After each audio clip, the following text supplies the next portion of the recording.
Hello and welcome to the Method EU podcast. I am Benjamin and I will be presenting today's episode. I am with your host Glauco, which is the founder of the Method EU, a method that works on human components, body, mind, emotions, and body movements. You can learn more by checking our website, themethodeu.com.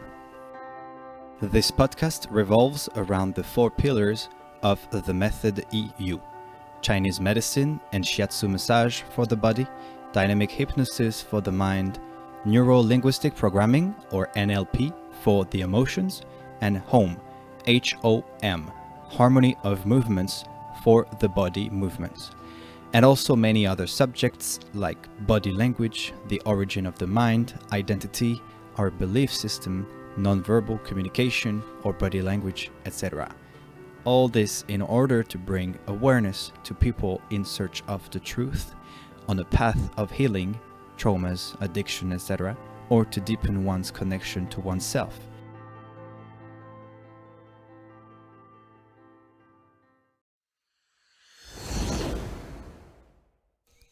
Hi everyone and welcome to this new episode of the Method EU podcast.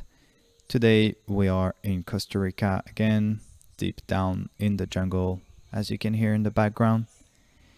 So we are with our host Glauco and his good friend Paul, which will start right now with a question. What would be the priority in your mind that you would start with? You would start with the mind, and then you would work into the body somehow? I can use anything of these four different techniques because they are interrelated. It depends from where the person is coming. So if somebody is coming for a problem in the body, I will take into account the body. But then I may realize that it's probably because of the emotivity or the mind, because some may have a problem in the body because things in a way that is not good for this person, like choosing a diet or smoking or whatever, it just, everything is related. So usually I start with the body and with the emotivity, usually. That's the two main things. And later I go into diving into the mind, the aspect of the mind, the way how somebody's thinking. But usually it's more the emotivity. Yeah, I was just curious if I came to you, let's say the first time, and I had a problem, but I didn't explain the problem to you. How would you discover that? Would you ask me questions, or would you start working on my body first and then determine what you think the problem is? Or Usually people come with a problem and they know they the know what problem it is. Usually they have problems in the body and they're seeking help, or they have relation problem or emotivity problem and they're seeking help. So usually I start with what they ask me to do. Then this is the tip of the iceberg. Then I go deep and understanding where this problem comes from. Of course, if we are talking about the body, unless somebody has had an accident, the body wouldn't get any problem.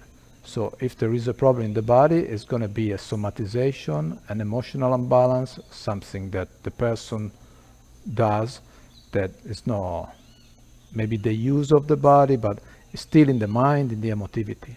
Because the body is like a machine. Like if you look in nature, the animals, they're not sick.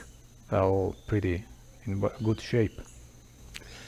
So if I have, as an example, if I have a swollen ankle on my left leg, Yeah.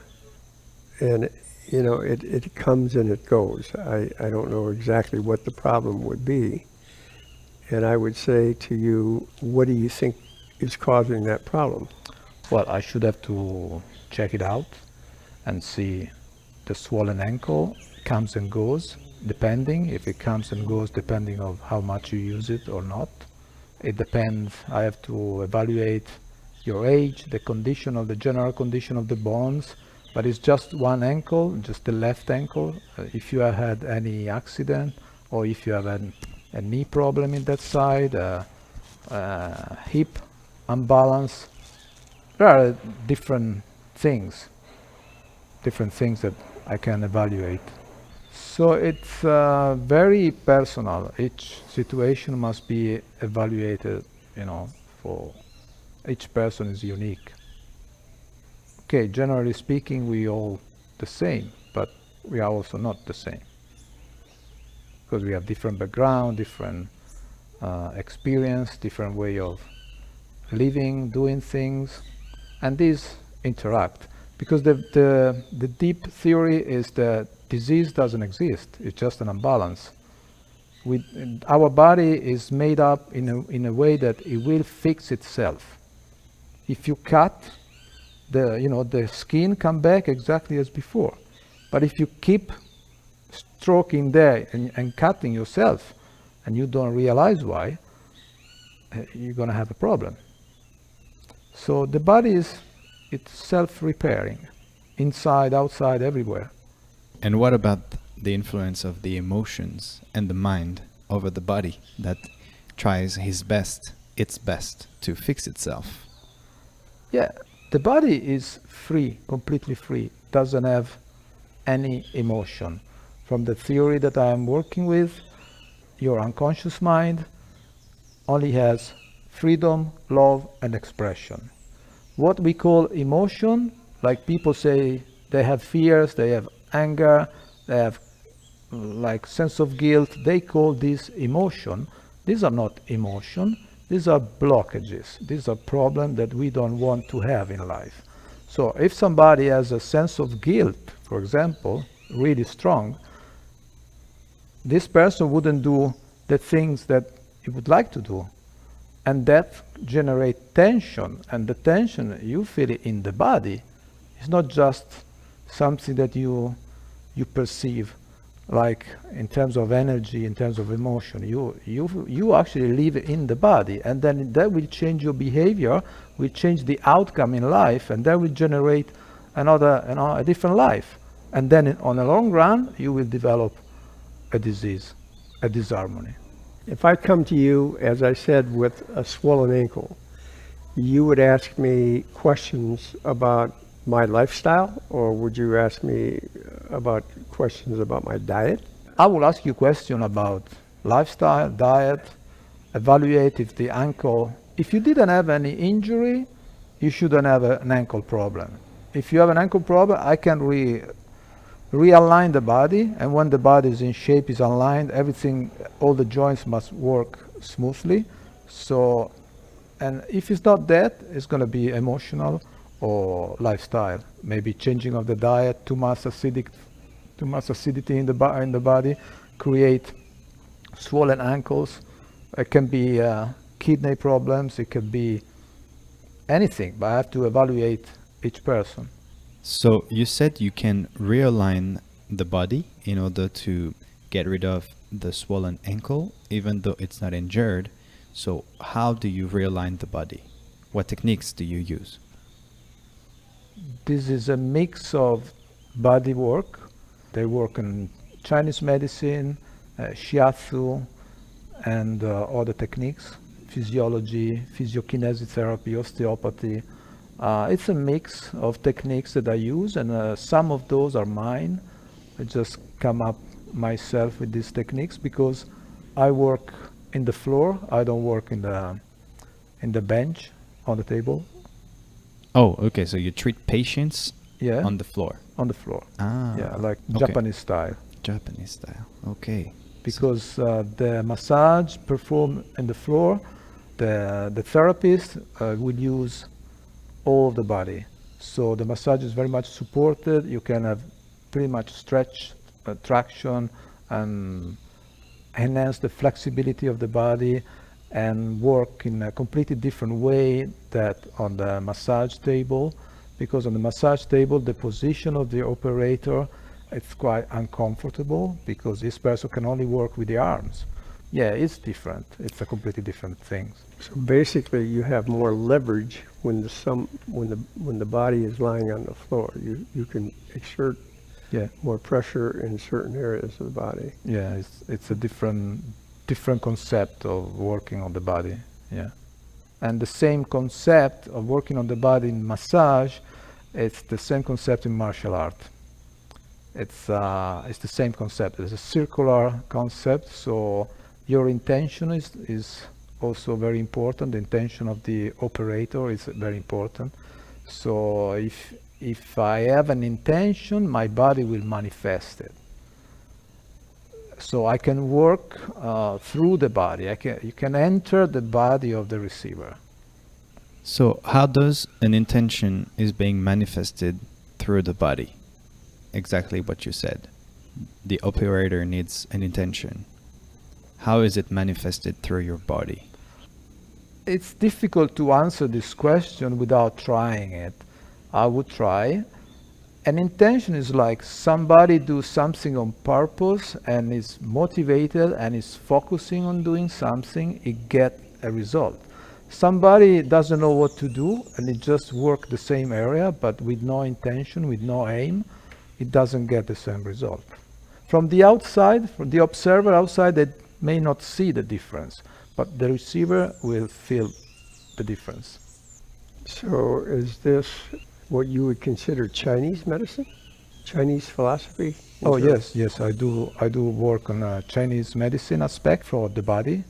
Chinese is very wide.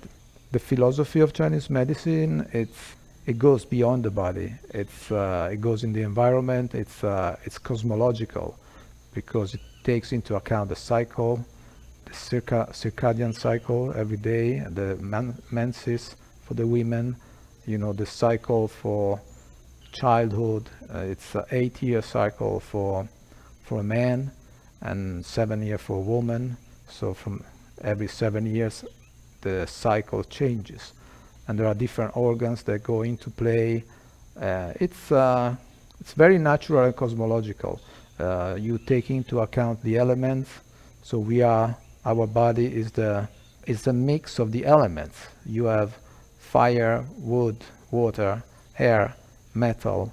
You have all these elements into the body. So you eat, you breathe in the environment. So you are a product of the environment. Without the environment, you don't exist. How do you incorporate fire into the body?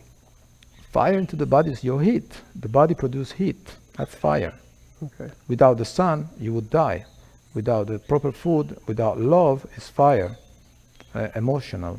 If you go into the opposite, you have cold, and fear generates cold. And cold has the same effect of fear. If somebody feels fear, the legs shiver, and the lower orifice will open, and somebody go to the Louvre, open up with fear, but also with cold is the same. So Chinese medicine evaluate the energy. So you can have a type of food that cool you down, and then if in excess can generate all the effect of fear and cold, or you can balance this situation with the food with warming up the body. It's very natural, but it can sound a little bit complex. So as part of your treatment, would you recommend a diet for a particular person? Yeah, pretty often I rebalance with diet, and this is also quite simple because I divide the diet into two aspects, acidic and alkaline. Usually the people are acidic, so they need to be rebalanced with alkaline food. And if you take all the food, all processed food, all food with chemicals, preservative, this is all acidic food. And the acidic food generate cold, stasis of blood, depression mentally, or cancer. It's all acidic food. Low metabolism. So how would you rate somebody who was not acidic, somebody that was alkaline? I mean, do people that have an alkaline body, they have problems also, right? If they're too alkaline, yes. Yeah. There must be a balance. There must be a balance. So you can tell people are balanced because they feel good. They have energy, they sleep good, the organs works properly, the evacuation is okay, they breathe properly, they are happy, they have good energy. That's people. Otherwise, they have problem in the body, but also in the energy, not much energy, or situation. Everyone is unique, so must take into account. So what would you estimate then the proper balance in terms of acidity and alkaline? What's a good balance? I would say 70% alkaline and 30% acidic. But then again, it depends on the condition. Because if somebody comes in the condition is 70% acidic and 30% alkaline, I need to change. Change the diet. Yeah, to change the diet, to put, in a very unbalanced diet for a time, to rebalance it. So I can give a diet like 90% alkaline, which is not good, but is good in terms for that particular person to rebalance the situation. So how about what one drinks, as an example? If I just drink water versus juices, what would I more likely be? If I drink a lot of juices, would I be more acidic? Okay, as I said before, it depends on the personal situation. Everybody is different because everybody they process the food in a different way.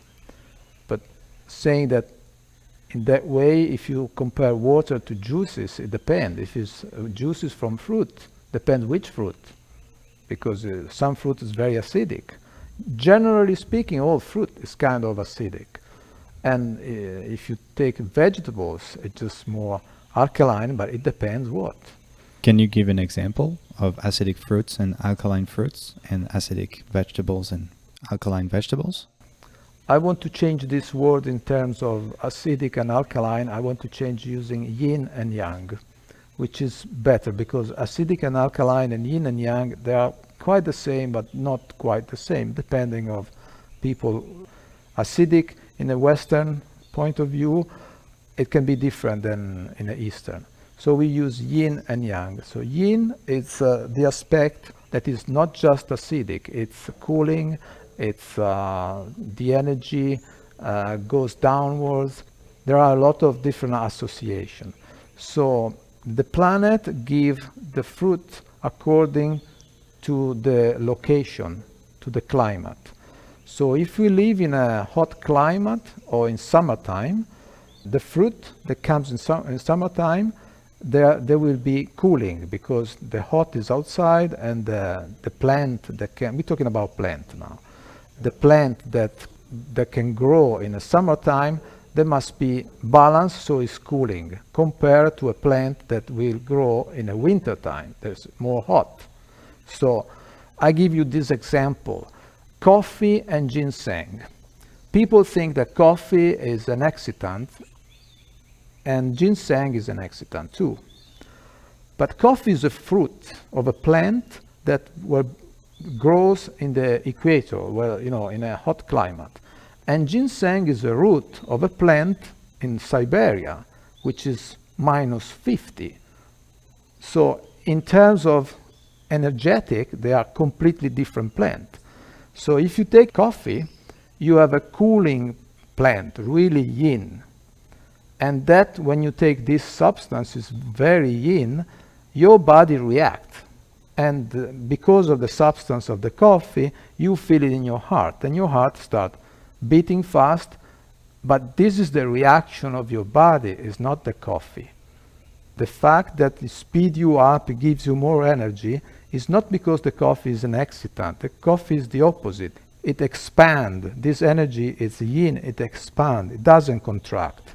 Because it's too much expanding, then your body reacts contracting, and then you feel, wow, coffee is making good. But then after a while, you have to take more coffee in order to have the same result. You become addicted. And if you don't take coffee, you are like sleepy. Ginseng is the opposite. Because of its thermal energy, it grows in a very cold climate, so the energy is very hot. Very hot, it means it contracts a lot. When you take the ginseng, your body has a substance that contracts. So at the beginning, if it's too much, you take too much ginseng, your body reacts and you feel like a kind of relaxing you. But then after a while, it leaves you contract. You can't take ginseng for a long time because then you don't sleep. You just give you hypertension. It's the opposite of coffee. In our culture, ginseng and coffee is the same because they evaluate only, the ultimate result. They don't see what's happening inside. How do you identify someone's body type? For example, me or Paul, what type of food do we need? Do I need coffee or do I need ginseng? Do I need cooling, energy, food, or do I need hot? Well, if you're talking about you and him, I have to come up with a diagnosis. But people, they come with a problem, and I evaluate the problem in terms of yin and yang, in terms of this personal situation, and then I change, because there is not a disease, there is an imbalance. So I change in terms of yin and yang, in terms of 5 elements, in terms of movement, emotional, whatever, and I change this and the person change. And the disease disappear. By just rebalancing everything and then recommending a certain type of food, which will be cooling the body or making it more hot. Yeah, right? Or making more moist or making more dry. Depends what you want. If you have a lot of dampness in the body, mucus in the lungs, you need some food that dries you up. So can you give me examples of food that dries me up? Capers, anchovy, olives, corn, rye. What about the opposite effect now? How to So to moisten. Moist the body, you have a banana, you have a tomato, you have all this fruit, from the summertime.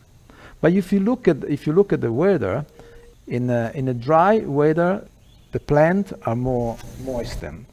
In a wet weather, the plants are more dry. Question regarding yin and yang. I drink coffee, maybe 2 cups a day, and I take Korean ginseng at night. So what am I doing to myself? I would say you rebalance the coffee with the ginseng, and you rebalance the ginseng with the coffee. Okay. So what would happen if I were to drink a glass of wine every night?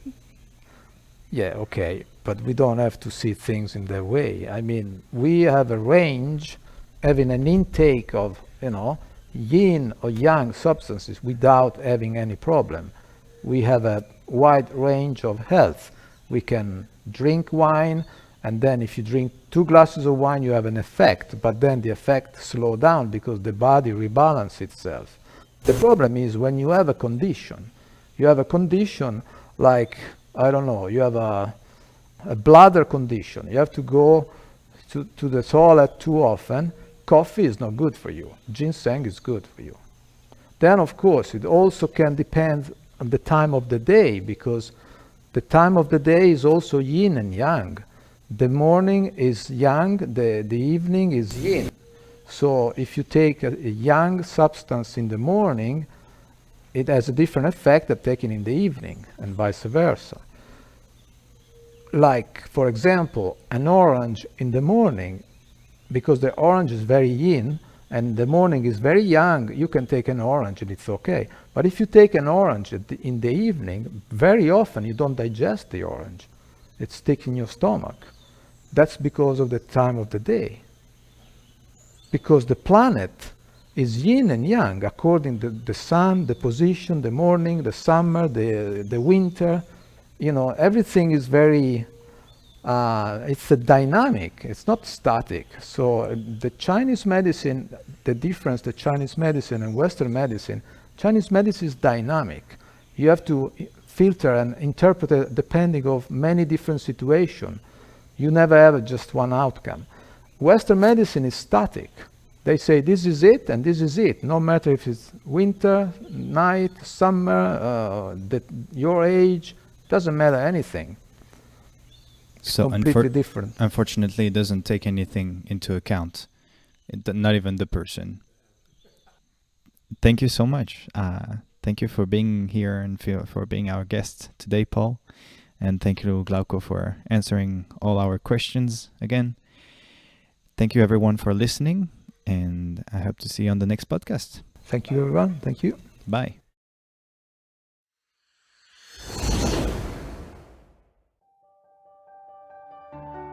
We have reached the end of today's episode. Thank you again for listening. Feel free to subscribe to our channels. You can find us on our website, themethodeu.com, on Facebook, Instagram, YouTube, and Telegram. Stay tuned for upcoming workshops, online events, teaching, and much more. See you next time.